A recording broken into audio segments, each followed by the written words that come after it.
네, 우리 말씀 같이 보십니다. 마태복음 26장 69절로 75절까지 말씀입니다. 마태복음 26장 69절로 75절까지 말씀입니다. 신약성경 48페이지입니다. 마태복음 26장 69절로 끝절까지 말씀입니다. 우리 한 목소리로 같이 봉독하겠습니다. 베드로가 바깥들에 앉았더니 한 여인이 나와 이르되 너도 갈릴리 사람 예수와 함께 있었도다 하거늘 베드로가 모든 사람 앞에서 부인하여 이르되 나는 내가 무슨 말을 하는지 알지 못하겠노라 하며 앞문까지 나아가니 다른 여종이 그를 보고 거기 있는 사람들에게 말하되 이 사람은 나사렛 예수와 함께 있었도다 하매 베드로가 맹세하고 또 부인하여 이르되 나는 그 사람을 알지 못하노라 하더라. 조금 후에 곁에 섰던 사람들이 나와 베드로에게 이르되 너도 진실로 그 도당이라 내 말소리가 너를 표명한다 하거늘 그가 저주하며 맹세하여 이르되 나는 그 사람을 알지 못하노라 하니 곧 닭이 울더라. 이에 베드로가 예수의 말씀에 닭 울기 전에 내가 3번 나를 부인하리라 하심이 생각나서 밖에 나가서 심히 통곡하니라. 아멘. 베드로는 예수께서 제자들에게 오늘 밤에 너희가 다 나를 버리리라 라고 말씀하셨을 때에 다른 사람들은 다 예수님을 배반한다고 하더라도 나는 결코 그러지 않겠다고 호언장담했던 사람입니다. 그런 베드로의 눈을 바라보시며 예수님이 이렇게 말씀하셨죠. 내가 진실로 내게 이르노니 오늘 밤 닭 울기 전에 내가 3번 나를 부인하리라. 하지만 자신만만한 베드로의 귀에는 이 예수님의 말씀이 들리지 않습니다. 물론 들었죠. 그런데 마음 깊은 곳에 이 예수님의 말씀이 내려가지 못하는 것입니다. 그만큼 자신만만했어요. 그가 고백했던 대로 죽기까지 예수님을 부인하지 않겠다고 그는 정말 그렇게 확신하고 있었던 것입니다. 하지만 오늘 본문의 내용은 자신만만했던 베드로가 어떻게 무너지는지를 우리에게 보여줍니다. 무너지는 것도 그냥 보통 무너지는 것이 아니라 완전히 무너져 내리는 모습을 우리에게 보여줍니다. 예수님이 가룟 유다가 이끌고 온 군사들에 의해서 잡혀 끌려가실 때에 제자들은 다 도망쳤어요. 예수님을 지켜야 할 제자들은 아무도 없었습니다. 그렇게 예수님이 끌려가는 그 과정을 보면서 베드로는 자기가 호언장담했던 그 이야기를 생각하게 되는 것입니다. 그래서 제자들처럼 완전히 도망가지 못하고 예수님을 멀찌감치해서 계속 따라붙게 되죠. 요한복음에 보면은 이 시몬 베드로와 함께 예수님을 따랐던 다른 제자가 있었다고 그렇게 기록이 되죠.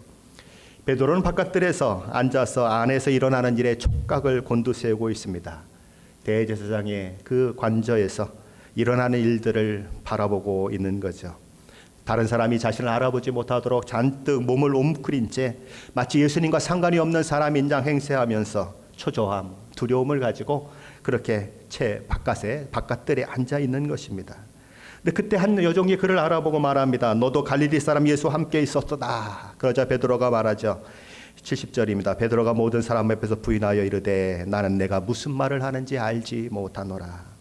베드로는 더 움츠러든 상태로 앞문으로 나아갑니다. 그러자 다른 여종이 그를 보고 주변 사람들을 향해서 말합니다. 이 사람은 나사렛 예수와 함께 있었도다. 그러자 베드로가 또 말해요. 72절이죠. 베드로가 맹세하고 또 부인하여 이르되 나는 그 사람을 알지 못하노라. 베드로의 두려움은 더 커졌습니다. 더 움츠러들었어요. 조금 있다가 어떤 사람들이 또 말합니다. 너도 진실로 그 도당이다. 내 말소리가 너를 표명한다. 내가 말하는 그 투를 보니까 갈릴리 어투다. 너도 예수와 한 패거리에 분명하다라고 그들은 이야기하는 것입니다. 그러자 베드로가 말합니다. 74절이죠. 그가 저주하여 맹세하여 이르되 나는 그 사람을 알지 못하노라. 곧 닭이 울더라. 예수님을 모른다고 부인하는 베드로의 말은 점점 강한 어투가 되고 있습니다. 무슨 말을 하는지 알지 못한다고 했던 말이 맹세하고 부인하며 그 사람을 알지 못한다로 바뀌더니 그 말이 이제는 저주하며 맹세하면서 나는 그 사람을 알지 못하노라 라고 하는 말로 바뀝니다. 베드로가 점점 망가지고 있어요. 베드로의 실수는 점점 더 커지고 있습니다. 그렇다면 왜 베드로의 실수를 성경은 이렇게 기록하고 있을까요?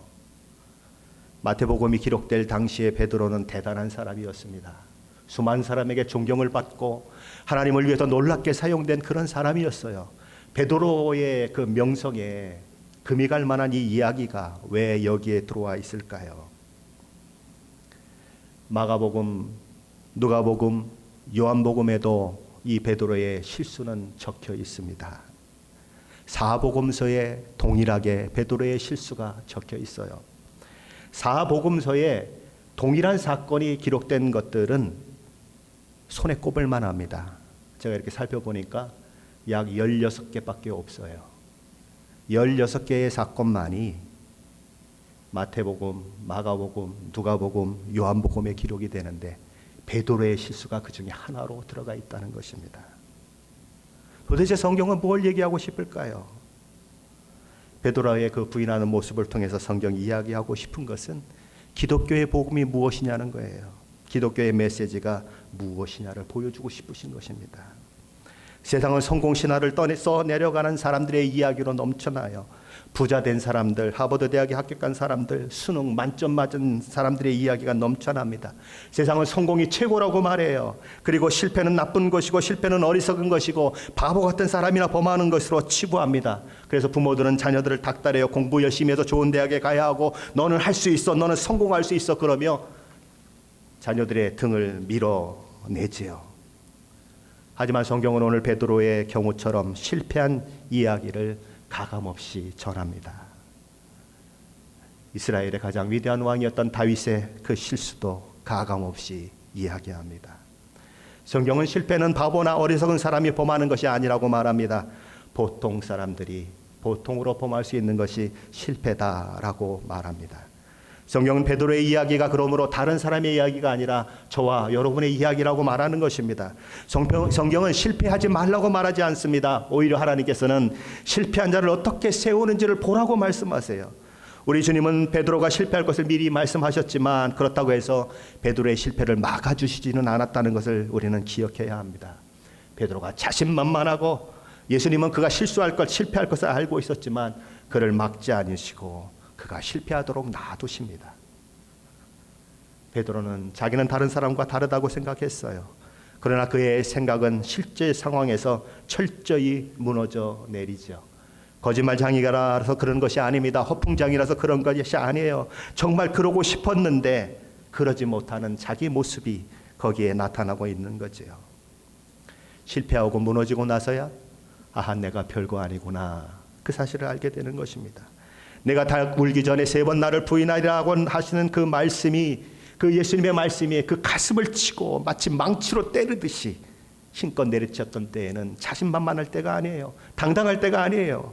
한 번도 아니고 무려 3번이나, 그것도 점점 강도를 더해가면서 예수님을 모른다고 부인한 후에 닭의 울음소리가 들릴 때, 그때에 그 말씀이 가슴을 치는 거예요. 그때야 주님이 말씀하신 그 말씀이 큰 울림으로 그의 가슴을 때리는 것입니다. 그의 가슴을 막 흔들어 놓는 거예요. 우리도 종종 인생을 살다 보면 그렇지 않은가요? 실패하고 낙심하고 약해지고 나서야 하나님의 말씀이 들리지 않던가요? 넘어지고 깨어지고 나서야 내 자신이 믿을 수 없는 연약한 사람이라는 것을 알고 깨닫게 되지 않던가요? 자신만만할 때, 잘 나갈 때 하나님의 말씀이 들리지 않았었는데 실패하고 넘어지니까 하나님의 말씀이 들리고 하나님 앞에 무릎 꿇게 되지 않던가요? 우리 성경은 바로 그것을 이야기하고 있는 것입니다. 베드로는 그 처절한 실패 속에서 닭 울음소리를 듣고 예수님이 왜 그 말씀을 하셨는지 깨닫고 그는 통곡하는 거예요. 누가복음 22장에 보면 지금까지 예수님을 바라보지 못했던 베드로가 그렇게 실패한 후에 예수님의 눈을 바라보는 모습이 나타납니다. 예수님과 베드로의 눈이 마주쳐요. 예수님은 뭐라고 말씀하셨을까요? 베드로야, 좌절하지 말아라. 베드로야, 그 일로 믿음을 저버리지 말아라. 내가 그래서 미리 말하지 않았던, 그리고 내가 너를 위해서 무엇을 했다고 얘기했니? 내가 너를 위해서 기도한다고 얘기하지 않았니? 누가복음 22장 31절 32절 말씀이죠. 시몬아, 시몬아, 보라, 사탄이 너희를 밀가부로 타려고 요구하였으나 그러나 내가 너를 위하여 내 믿음이 떨어지지 않기를 기도하였노니 너는 돌이킨 후에 내 형제를 굳게 하라. 예수님은 베드로를 베드로라고 부르지 않습니다. 베드로는 반석이란 뜻을 가지고 있죠. 시몬은 그 반석이라고 하는 이름 베드로를 갖기 전에 베드로가 가졌던 원래의 이름입니다. 시몬아, 시몬아. 반석이 아니라 시몬아. 사탄이 너를 밑값으로 하듯이 그렇게 너를 요청했지만 내가 너를 위하여 내 믿음이 떨어지지 않기를 기도했다. 그러니 너는 실패했다고 넘어지고 실패했다고 포기하고 그러지 말고 다시 일어나거라. 다시 일어나서 너와 같이 실패하고 너와 같이 낙심하고 그런 자들을 세우는 그런 사람이 되거라. 그렇게 말씀하신 것이지요. 다시 일어나거라 라고 말씀하는 것입니다. 그럴 때 베드로는 순간적으로 울음을 참지 못하고 밖으로 뛰어나가 심히 통곡하는 것입니다. 도무지 자기를 용서할 수가 없어요. 겁쟁이, 선생을 배반한 배반자, 자신을 용서할 수가 없어요. 예수님이 부활하셨어요. 예수님을 만났어요. 그래도 자기가 용서가 안 돼요. 베드로가 말하죠. 나는 물고기 잡으러 간다. 몇 명의 제자들이 따라 나섭니다. 예수님, 거기까지 따라오세요. 예수님은 베드로를 향해 또 물으십니다. 시몬의 아들, 요한의 아들 시몬아, 내가 이 다른 사람들보다 나를 더 사랑하느냐? 요한의 아들 시몬아, 내가 나를 사랑하느냐? 요한의 아들 시몬아, 내가 나를 사랑하느냐?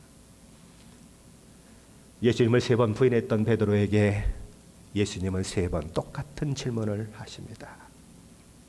그리고 베드로를 다시 세우십니다. 베드로의 실수를, 실패를 미리 하시고 말씀하셨던 예수님, 베드로의 믿음을 저버리지 않도록 기도하신 예수님, 실패의 자리에서 망연자실하면서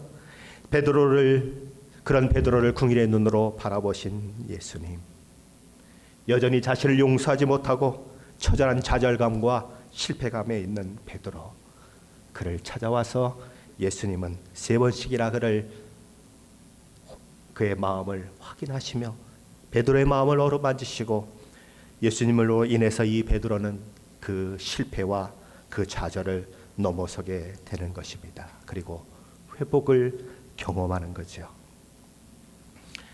그리고 그는 이전과 다른 사람으로서 형제들을 굳게 세우는 믿음의 사람으로 세워지게 되는 것입니다. 우리 주님은 오늘 이 아침에 저와 여러분에게 말씀하십니다. 실패해도 괜찮다. 넘어져도 괜찮다. 실패했을 때에, 넘어졌을 때에 내 음성에 귀를 기울여라. 나와 눈빛을 맞춰보지 않겠니? 내가 너를 붙들고 있다고 하는 사실을 생각해보지 않겠니? 세상은 실패를 실패자라고 얘기한다. 세상은 실패한 사람을 바보 멍청이라고 얘기한다. 그러나 나는 그 실패를 통하여 너를 빚어내고 말겠다. 내가 너를 믿음의 사람으로 세워 내가 너를 어떻게 사용하는지를 보여주겠다. 복음의 메시지, 하나님의 말씀입니다. 저와 여러분 가운데 실패한 경험이 있으십니까? 넘어진 경험이 있으십니까? 오늘 내 이 자리에서 여러 가지 생각을 가지고 하나님 앞에 죄송해서 고개를 들 수 없는 그런 일들이 있으십니까? 그러지 않았으면 더 좋았겠지만 그래도 상관이 없습니다. 우리 주님은 베드로를 세우신 주님이시기 때문에 그렇습니다. 베드로는 다른 사람이 아니에요. 저와 여러분의 모습입니다. 그러나 베드로를 세우셨던 예수님은 저와 여러분도 세우실 것입니다. 인생을 살아가며 많은 어려움, 역경을 만날 때에 기억하십시오. 베드로를 기억하십시오. 시몬을 베드로 되게 하신 그 예수님을 기억하십시오. 실패는 끝이 아니에요. 우리 주님이 붙들고 계시면 끝이 전혀 아닌 것입니다. 아무리 절망적 상황도 예수님이 붙들고 계시면 전혀 끝이 아닌 것입니다. 그러니 어쩌라고요? 일어나세요.